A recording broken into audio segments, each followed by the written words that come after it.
안녕하십니까. 대전, 세종, 충남 뉴스입니다. 22대 국회의원 선거가 닷새 앞으로 다가온 가운데 사전 투표가 시작됐습니다.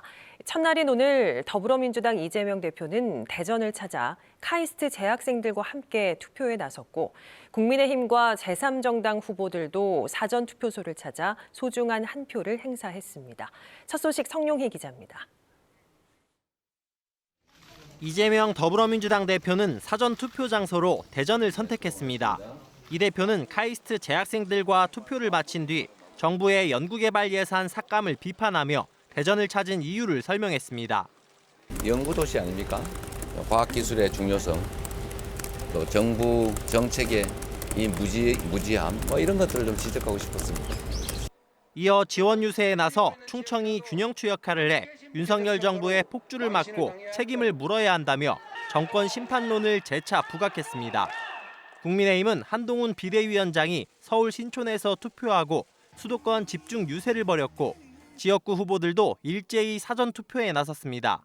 투표율이 높으면 진보 진영이 유리하다는 통념이 더는 유효하지 않다며 지지층의 적극적인 사전 투표를 독려했습니다. 대한민국을 지키고 대한민국을 깨끗한 정치를 이룩하는 데 주권자들이 힘이 필요하다. 이런 뜻에서 독려하고 제3정당에서도 투표 행렬이 잇따랐습니다. 김종민 새로운 미래 상임선대위원장은 출마지인 세종시 다정동에서 사전 투표를 하고 지지를 당부했습니다. 이 대한민국을 바로 잡을 수 있도록 힘을 모아주시기 바랍니다. 저희 새로운 미래도 함께 최선을 다하겠습니다. 사전투표 첫날 지지층 결집을 호소하며 적극적으로 소중한 한 표를 행사한 여야는 선거 전 마지막 주말을 맞아 막판 총력전에 나섭니다. KBS 뉴스 성용입니다. 지역의 317개 투표소에도 온종일 유권자들의 발길이 이어졌는데요. 대전과 세종, 충남에선 52만 명 가까이가 투표를 마쳐 사전투표 첫날 기준 역대 총선에서 가장 높은 투표율을 기록했습니다. 한솔 기자가 보도합니다. 사전투표소 앞에 긴 줄이 생겼습니다. 오는 10일 본투표에 앞서 미리 투표하려는 시민들로 투표소 곳곳이 북적입니다. 직장이 근처기도 하고 아무래도 첫날에 투표하는 게 마음이 편하기도 해서 투표하게 되었습니다. 군복을 입은 군인들도 타지 생활을 하는 대학생들도 일찌감치 소중한 한 표를 행사했습니다. 학교를 이제 대전으로 다녀서 그래서 관외인 곳에서 미리 사전투표하게 됐습니다. 사전투표 첫날에만 대전과 세종, 충남에서 51만 9천여 명이 투표를 마쳤습니다. 첫날 투표율은 대전 14.66%, 세종 16.99%, 충남 15.7%로 전국 평균인 15.61%와 엇비슷하고 직전 21대 총선보다 2.55%포인트에서 3.87%포인트가량 높게 나타나 역대 최고 사전투표율을 기록했습니다. 역대 최고를 기록한 2년 전 대선과 비교하면 1%포인트에서 2.4%포인트 낮습니다. 내일이 주말이고 첫째 날보다는 유권자가 몰리는 점을 감안하면 사전투표율은 지난 총선 때의 26.69%를 넘어설 것으로 전망됩니다. 역대 가장 긴 비례대표 투표용지에 우려도 있었지만 유권자들은 사전에 꼼꼼히 살핀 덕에 무난히 소중한 한 표를 행사했습니다. 종이가 너무 길기도 하고 그걸 계속 접어야 된다는 번거로움이 미리 다 한 분 한 분 어떤 분인지 찾아보고 가서 투표하는데 막상 어려움은 없었습니다. 지역에 마련된 사전투표소는 대전 83곳, 세종 24곳, 충남 210곳 등 모두 317곳. 유권자들은 별도의 신청 없이 신분증만 있으면 전국 어느 투표소에서나 내일 새벽 6시부터 오후 6시까지 투표할 수 있습니다. KBS 뉴스 한솔입니다.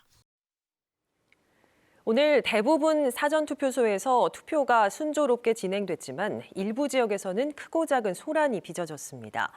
대전 중구의 한 투표소에서는 기표 소환 탁자에 앞서 투표한 사람이 놓고 간 것으로 보이는 비례대표 투표용지가 발견돼 무효 처리됐습니다. 또 동구의 한 투표소에서는 관내 외 투표함 분리에 불만을 토로하던 한 시민이 소란을 피워 경찰이 출동하는 등 대전과 세종에서 모두 7건의 이상 신고가 경찰에 접수됐습니다. 태안의 한 대학교 기숙사에 투표는 국민의힘이라는 게시물이 벽보로부터 논란이 일고 있습니다. 게시물은 학생들에게 사전투표소 차량 지원 안내를 알리는 내용이었으며 투표는 국민의힘이라는 문구가 포함된 채 어제 오후 기숙사 내 승강기에 부착된 것으로 알려졌습니다. 해당 대학 측은 학교 측 허가를 받지 않고 직원이 개인적으로 붙인 것이라고 확인됐다며 선관위 조사를 받은 뒤 바로 제거했다고 밝혔습니다. 앞서 지난달 26일에도 대전의 한 초등학교 급식 식단표에 투표는 국민의힘이라는 문구가 기재된 뒤 삭제되는 일이 벌어진 바 있습니다. 어제 윤석열 대통령과 전공의 대표와의 만남이 별다른 성과 없이 끝난 가운데 오늘은 이주호 부총리 겸 교육부 장관이 충남대 의과대학을 찾았습니다. 대화를 통한 문제 해결을 강조하면서도 의대 정원을 늘리겠다는 의지를 재확인했는데 이 부총리 방문에 앞서 충남대 의대생과 전공의, 교수 등 100여 명은 의대 증원을 반대하는 피켓을 들고 강하게 항의했습니다. 박병준 기자입니다.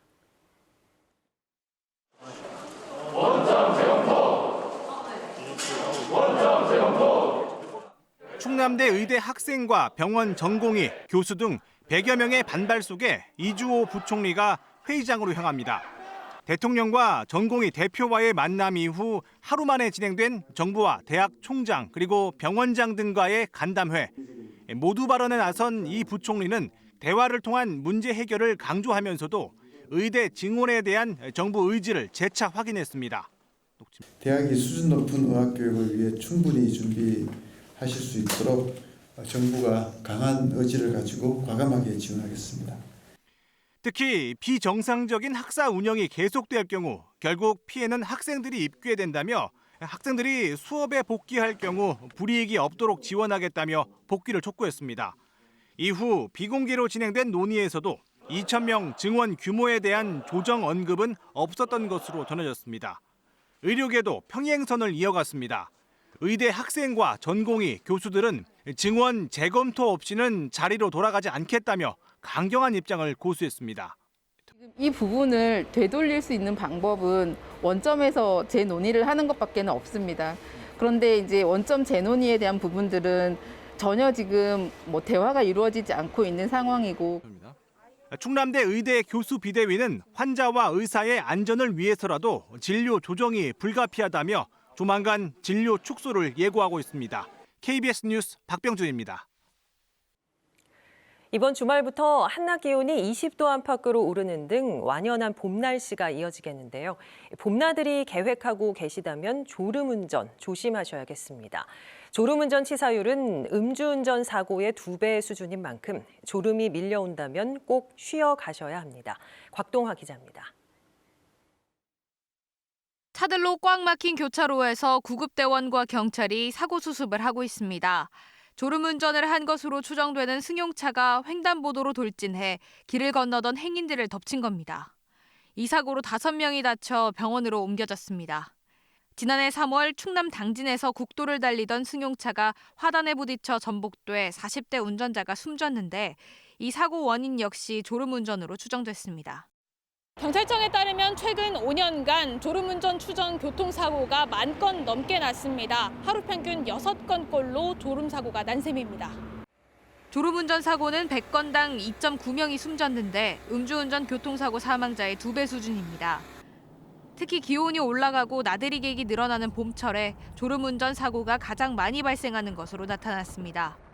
가장 졸리거나 이럴 때는 어떤 때가 있어요? 이제 밥 먹고 나서 식후 이제 잠깐 좀 스트레칭 좀 하고 그리고 하고 나서 좀 잠깐 쉬었다가 그렇게 운전을 좀 하고 있습니다. 졸음운전은 수면 부족이나 장시간 운전뿐 아니라 이산화탄소 농도 등 차량 안 공기 상태에도 영향을 받습니다.